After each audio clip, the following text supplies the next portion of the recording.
Well, today we are in week 2 of our Christmas at the Movies teaching series. And kind of the whole premise is who's ever preaching gets to pick a Christmas movie, show you one of their favorite scenes from the movie, and then draw some connections to Scripture, to the Bible. And so last week, I kicked off the series with what I consider my favorite Christmas movie, which is the blockbuster hit Elf, starring Will Ferrell. And I decided to throw it back a few decades to when I was a kid, and that is Home Alone. How many of you guys Home Alone fans? Macaulay Culkin, okay. Curious, any of you guys ever have a talk boy or ever provided one as a gift back in the day? Anybody? Anybody still a little jealous? I never got one, especially like the reverse feature, but I still love you, Mom. It's cool. And so today, you got some popcorn as you came in, and that is for you to enjoy. Since we're at the movies, we figured we can't be at the movies without popcorn. And so here in a little bit, we'll show the clip, and you can just enjoy, make a mess if you want, be neat, tidy. It's all up to you. Our cleaners, they already told me we hate you for the next week. It's all good. And so if you've never seen Home Alone, this is the synopsis from the movie. It says, when bratty 8-year-old Kevin McAllister acts out the night before a family trip to Paris. Can we just pause for a moment? Anybody taking like 30 people on your dime to Paris for the holidays? You guys seen the videos of like the economics of Home Alone, this massive house up in the Chicago suburbs? Yeah, he was like a regular businessman. We don't even know what Moira Rose did, type of deal, but it's kind of wild. Anyways, his mother makes him sleep in the attic. After the McAllisters mistakenly leave for the airport without Kevin, he awakens to an empty house and assumes his wish to have no family has come true. But his excitement sours when he realizes two con men, Harry and Marv, plan to rob the McAllister residence and that he alone must protect the family home. Roll the clip. Everything's full. I'm very sorry, but it is Christmas Eve. What about another airline?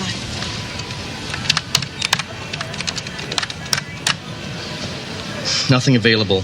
May I help you get a hotel room in the city? Tomorrow afternoon, we can get you a flight to Chicago. I can't wait that long. I'm terribly sorry, ma'am, but we're doing absolutely everything we can. Go ahead. On your way. I'm sorry. Excuse me, you have places to go, people to see. Got a ticket there. It's good. Excuse me. Look. I have been awake for almost 60 hours. I'm tired and I'm dirty. I have been from Chicago to Paris to Dallas. And now that I'm this close, you're telling me it's hopeless. Oh, I'm sorry. No, wait. This is Christmas. The season of perpetual hope. Ma'am, And I don't care if I have to get out on your runway and hitchhike. If it costs me everything I own. If I have to sell my soul to the devil himself. I am going to get home to my son. Ma'am, if there was anything at all I could do for you today... Do anything. I can get you a hotel room. How would you feel if I told you that you are being pursued in the same way that Kevin's mom is pursuing him?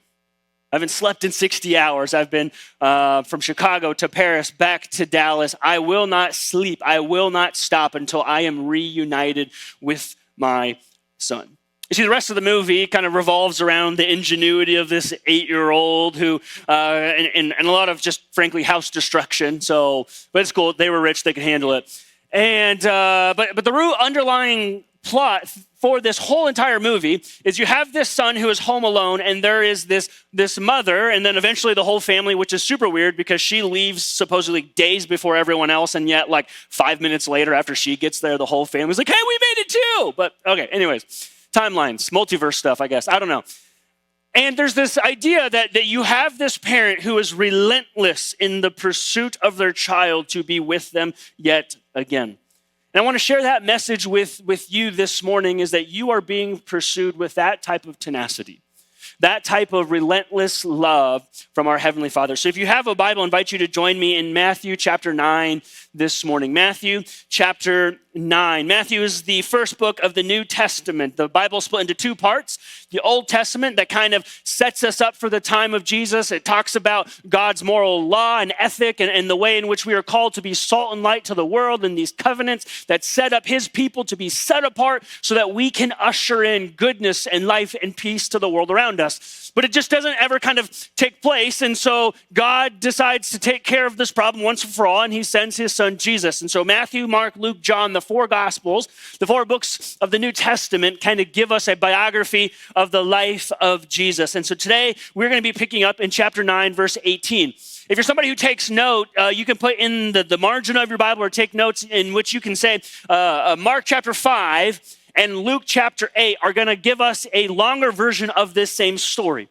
In fact, they give us some details that Matthew doesn't quite get in there. We learn about this father whose name is actually Jairus. We learn about this little girl who I believe it's Luke tells us she's 12 years old, that when this particular woman has this interaction with Jesus, he actually stops in the midst of a crowd to have a conversation with her. And some of you are probably here this morning being like, hold up, it's Christmas. Why are we not going to a Christmas text? Isn't this supposed to be all the Christmas stories and the Christmas narratives? Let me just tell you this, is that Christmas is about God's relentless pursuit of you and I. The other 364 days of the year are how we respond to the fact that he sent his son, born in a manger 2,000 years ago, to die for the sin of the world. Every single text, you could make the argument, is a Christmas text, because it beckons us to know Jesus at a deeper level. This Messiah that we just sung about, that we have these carols, these presents that represent what were given to him as a way for us to know him deeper. So we're in Matthew chapter 9 this morning. Matthew chapter 9, we're starting in verse 18. If you're there, say there, and let's dive in. It says this, it says, while he was saying this, he being Jesus, a synagogue leader, so this is the man we know from the other two cross references to be Jairus, came and knelt before him. And he said, my daughter, go ahead, underline that word daughter, has died. But come, put your hand on her and she will live. So Jesus got up, went with him, and so did his disciples. Just then, a woman, go ahead, underline the word woman, who had been subject to bleeding for 12 years. 12 years. Came up behind him and touched the edge of his cloak. Your translation might say the tassels of his robe. And she said to herself, if I only touch his cloak, then I will be healed. Jesus turned and saw her, and he said this, take heart, daughter. If you have a Bible with you, I want you to highlight, circle, underline, arrows, point at that word daughter there in verse 22. He said, your faith has healed you. And the woman was healed at that moment. And when Jesus entered the synagogue leader's house and he saw the noisy crowd and people playing the pipes, some of you might say the flutes, he said, go away, for the girl is not dead. She's only taking a little cat nap. She's just sleeping. But they laughed at him. And after the crowd had been put outside, he went in, he took the girl by hand, and she got up. And news of this began to spread all throughout that region. You know, growing up, my dad, before we moved to the coast, we lived in this city called Hemet, California, and he was a pharmacist, and he owned his own pharmacy. And so on random days, my sister and I would get dropped off at dad's pharmacy. And what do you do when your dad literally runs the place? You walk in like you run the place, right? You just go, poosh, what up, people? Did you give me a side glance? Do you want to get paid? You know, I know the big guy. And just transparently, there's not a whole lot to do for fun when you're a young kid at a pharmacy. We would stack up prescription bottles. We would take prescriptions out of this one and put it in this one. I'm just kidding, we never did that. That would be really bad. But my dad did have one of those blood pressure machines, and my sister and I literally, we thought it was like a score. And so we were like, all right, so we would try to see who could get the highest score, and sometimes we'd put both arms in, we'd get a leg, and the leg stuck, and I can't get it out. And so in the back, though, the staff had a little kitchen. In the back of the kitchen, in the freezer, was these like frozen balls of cookie dough.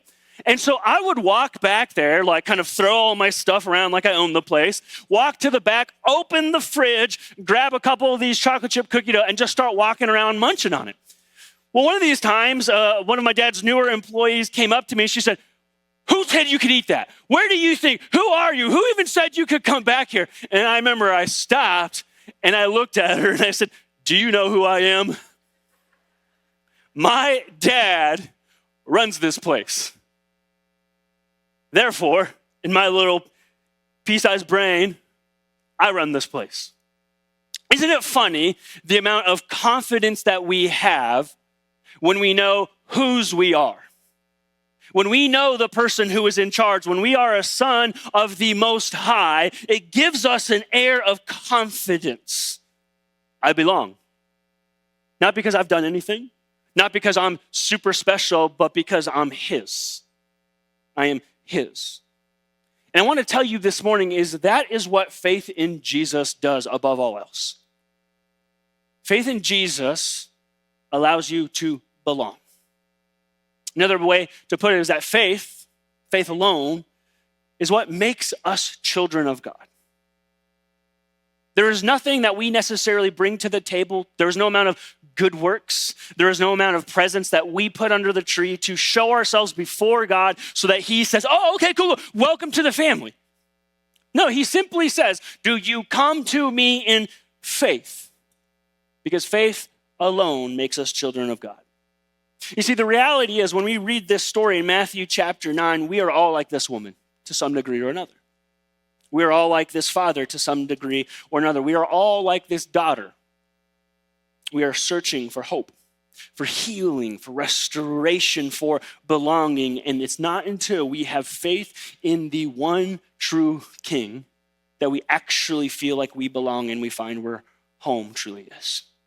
So I started to write, okay, what are this idea of what faith, because faith is just clearly the central point of this text. It's her faith that heals. It's the faith of the father, the little girl. I don't know if she expressed faith, before she died, but then she's awake. So she probably has faith after the fact. Like, what does faith do to you and I when we go to Jesus full of it?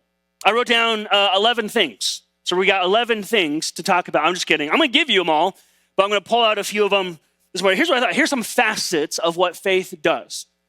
Faith requires nothing from us in the first place. It redeems us. It revives us. It restores us. It renames us. It renews us. Faith realigns. It repurposes, rejuvenates, revitalizes, replenishes us. It's a lot of re's. I get it. It's what I do. And so I was like, okay, I can't do all 11 of those. I don't got that type of time. Let me pull out three facets of faith.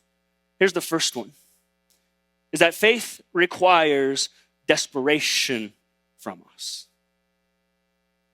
Faith requires desperation from you and I. Now, you might be kind of uncomfortable with that sentiment.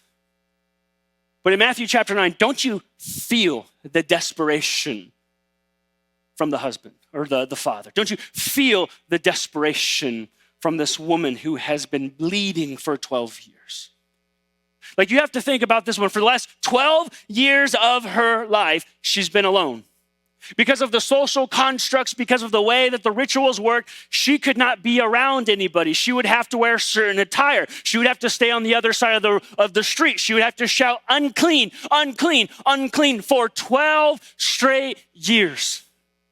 For 12 years, you have to think she spent every penny she could muster to try to find a cause or at best a cure for what was going on to no avail. She went to every doctor that she could find saying, can you do something? Can you do something? Can you do something? And when those didn't work, she probably went to the pagan god. She went to the false temple. She probably even went to the witch doctors. Somebody needs to help me. And then she hears about this man named Jesus who can do all of these magical signs and wonders called miracles. And she thinks to herself, what do I have to lose? My life can't get any worse. I'm just walking dead as it is. So she sets out. I just got to give it a shot. This father comes. He's rich. He's wealthy. He's influential.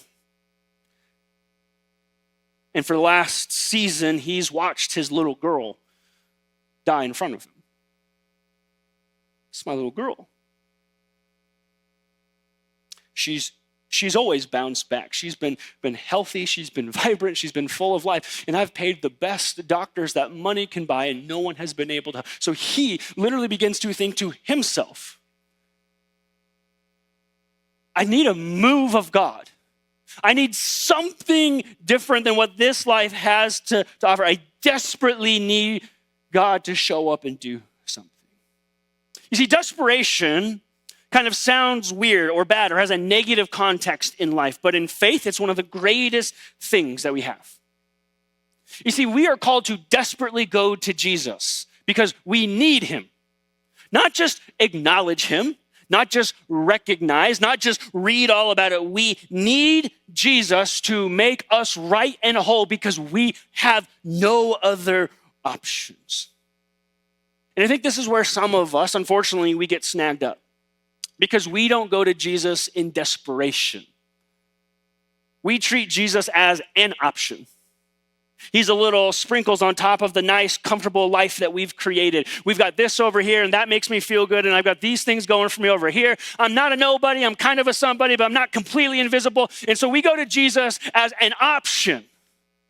And then we kind of begin to wonder, where's my miracle?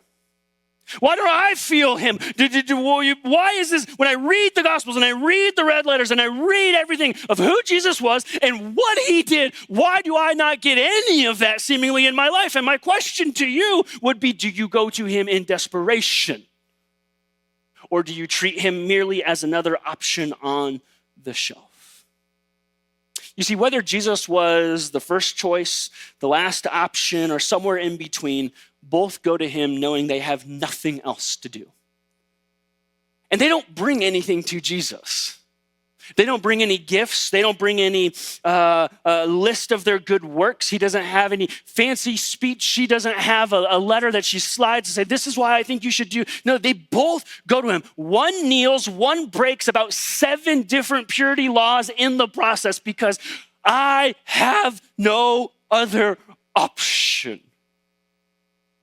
Jesus, I am desperate to meet you, to know you, for you to do something in me. It reminds me of what the Apostle Paul says in Ephesians chapter 2, verses 8 and 9. He says, for it is by grace you have been saved, through faith.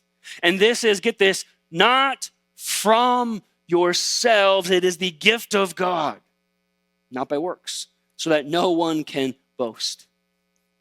The gift of faith, it is an act of grace. It is not from yourselves because we have no other options because we are desperate. Well, Eric, shouldn't they have gone to Jesus first?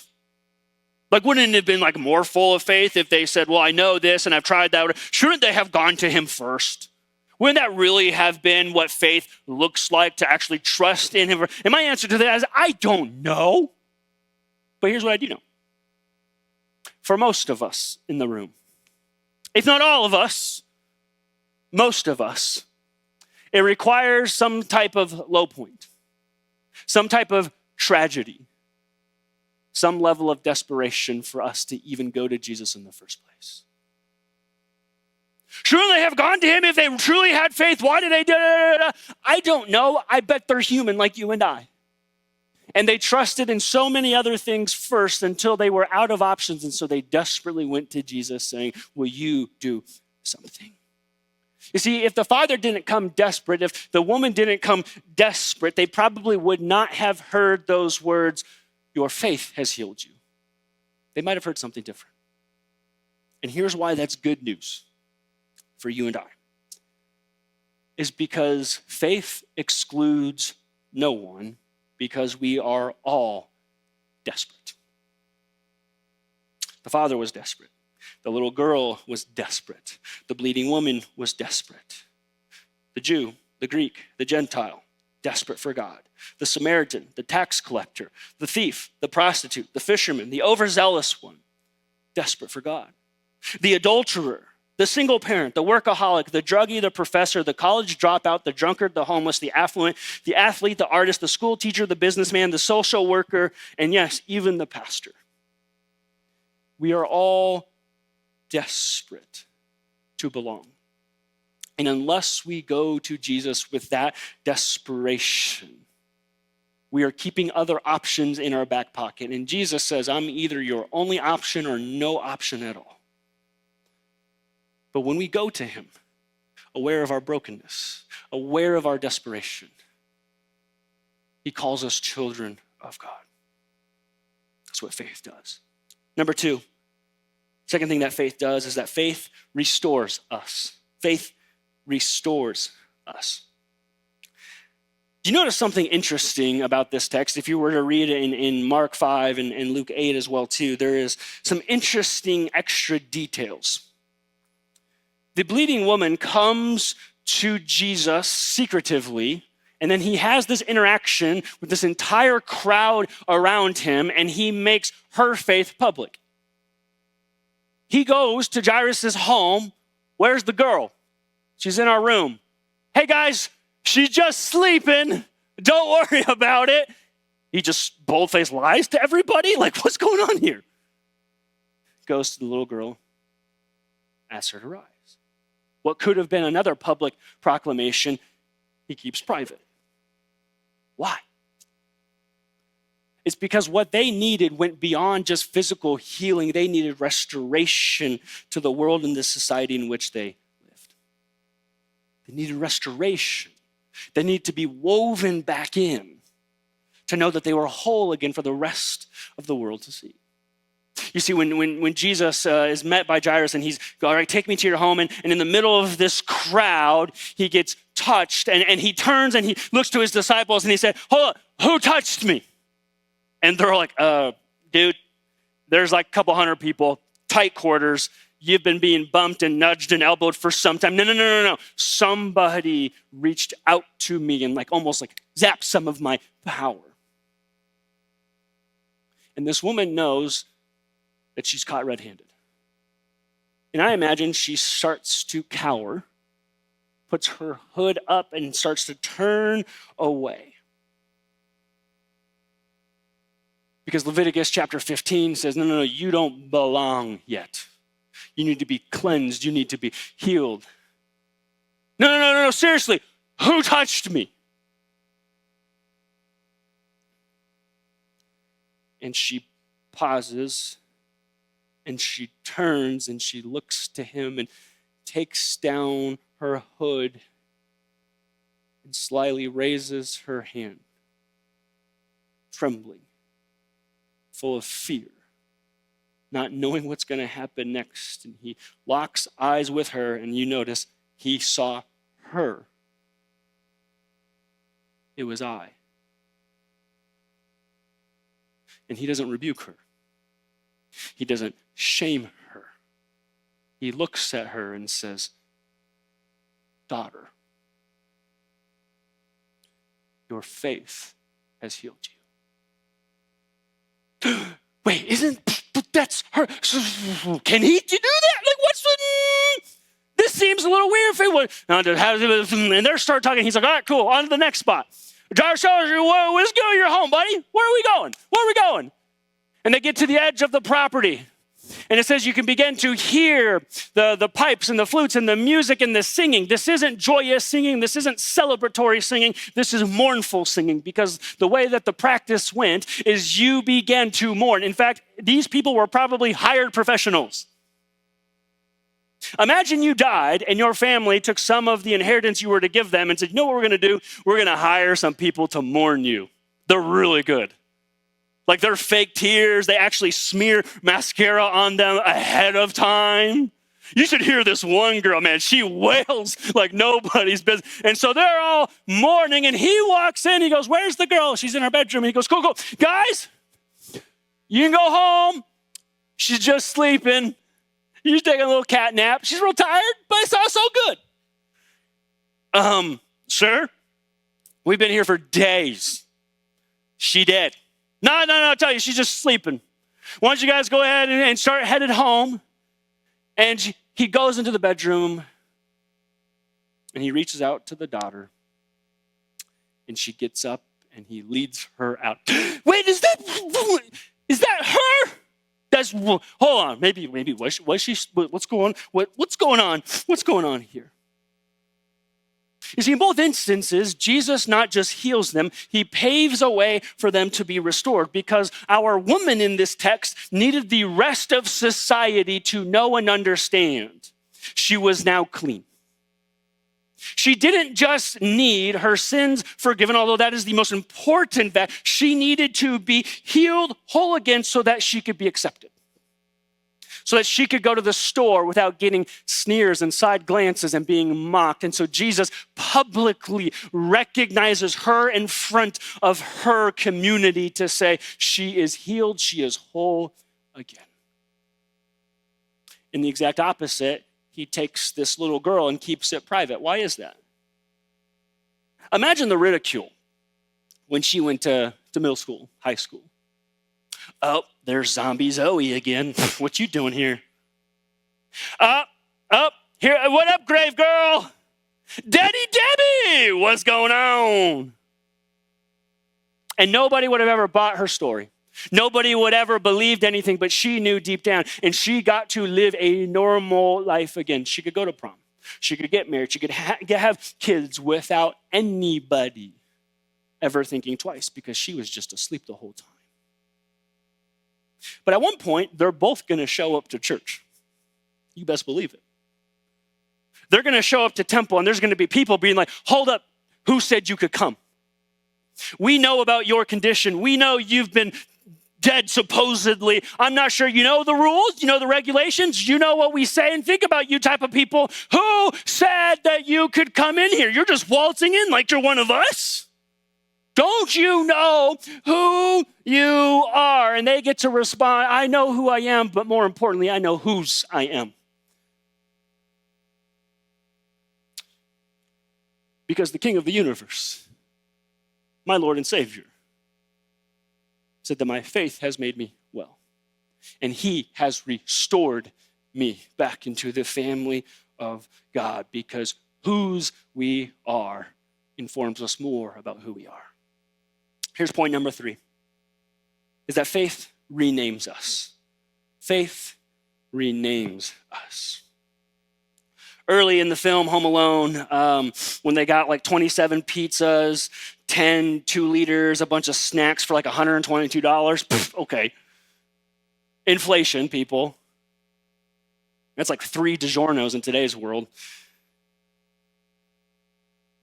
And he spills over the milk, and everyone starts to be disgusted with little Kevin. And there's this montage that plays of all of these various names in which he gets called and recognized as, you're such a disease. Like, that's potent, bro. Like, yo. I think it's his cousin. You're what the French call les incompetents, which means something in French. He was called Cheese Face. He was called Lame Brain, which got to store that one away for my kids. You and I know deeply that names matter because names have meaning, and what people call us has a lot to say about who they believe we are. In fact, that's why these organizations, they will go through millions of dollars to rebrand because they don't like their image. They don't like their name. I'll do a quiz with you guys real quick. See if you can guess. I've got 3 companies, big companies that you would recognize, what they were named before what we know them today. You guys ready to play? Here's the first one. First one, Back Rub. Anybody got a guess? This is Google. All right? Here's the second one. Brad's Drink. I at least gave you the category. Brad's Drink. Come on, somebody got to give at least something. Monster? Nope. This is Pepsi. How about this one? Jerry's Guide to the World Wide Web. It's not, somebody said Google. No, it's not Google. Ask Jeeves, an online butler who Googles stuff for you. No, not quite. Yahoo, this is Yahoo. You see, these companies, they rebrand because they know names matter. Because what people call us is what they see us by. And that's why Jesus said to this woman, daughter.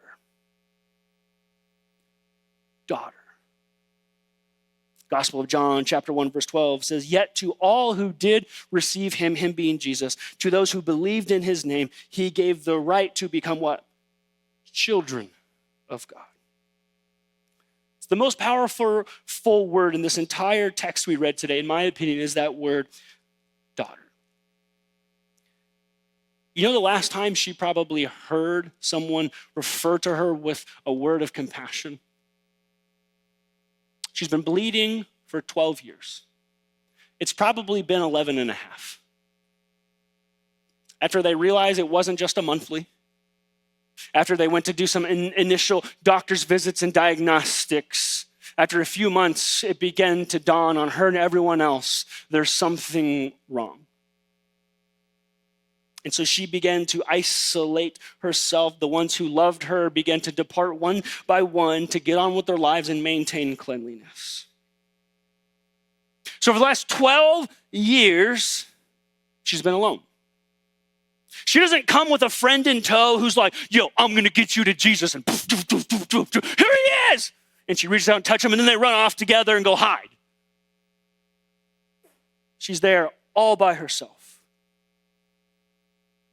For 12 years, she was called names like unclean, not pure, defiled, socially distant. You are religiously unacceptable. And while that's what she was called, I bet she heard it more like this. You're unlovable. You're unworthy.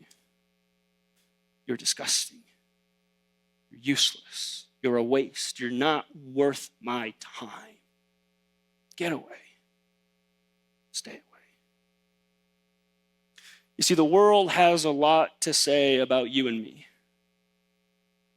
They have a lot of names they like to throw our way based on our past, based on our failures, based on mistakes we've made. And yet, when we go to Jesus desperate as children of God, he gives us new names: daughter, son, child. You are loved. You are redeemed. You are full of life. You are gifted. You have purpose. You are a treasure. You are a masterpiece. You are anointed. You are forgiven. You are chosen. You are a new creation. So here's the thing. God calls you child. He calls you son. He calls you daughter. That's how he sees you. He has not slept in 60 hours. He has gone from Chicago to Paris, back to Dallas, and is about to join up with John Candy and the Polka Boys to ride all the way home to be with you yet again. My question for you is, do you believe that? I'm not asking, do you know that? I'm not asking, do you understand that? I'm not asking, did you read about it? Like, do you believe that when the God of the universe looks at you, and despite what the rest of the world has to say, you know that he's calling out to you, child? Come home. You are loved. I have mercy. I have grace. I've given that up for. Here's what I think happens. I want to close with this illustration. I think what happens to us and what keeps us from realizing what Jesus says to us is we have some headphones on in this life. And the noise and the music and the other options are telling us things about who they think we are, who we believe ourselves to be, who our heart or our mind or what our past says about us. The guilt and the shame is just ringing in our ears. And you know when you have music on, and if you have like noise canceling headphones and you see somebody who is like reaching out to you, but you can't hear them, you kind of don't really know if it's a good thing or a bad thing, right? I think so many of us, we are walking through life with options, noises, lies being spat into our minds. This is who you are. And we see Jesus at a distance being like this.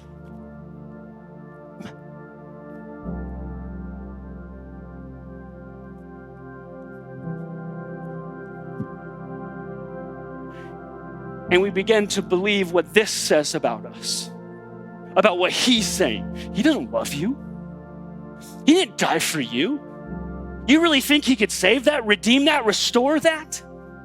That's who you know who you are based on what you've done. You know what we call people like you. And all we see is him just.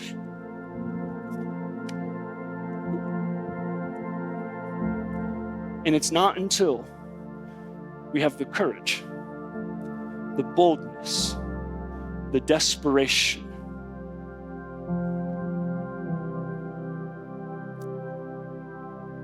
to which we realize what he's been saying all along. Son, come home. Daughter, come home. I love you. I'm pursuing you. I want to be with you. Come home again. God calls you child of God. You belong to him. Do you believe it? Do you believe it? Because that's what Christmas is all about. Is that the pursuit of you and I, the pursuit like Mrs. McAllister has begun, and it will not stop until we hear from him, daughter, son, child. Would you pray with me as we continue to worship this morning? Jesus,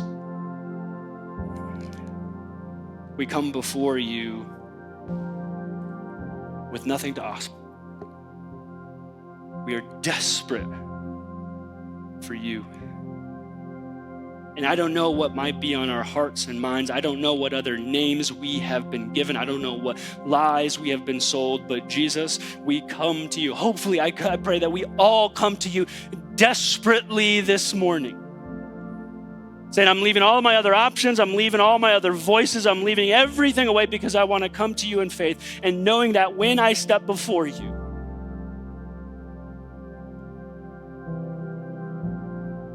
you reach out. You heal me of my sin and my brokenness. But most importantly, you call me son. You call me daughter. You call me child of the Most High. May we run to you like never before this morning. In your name we pray.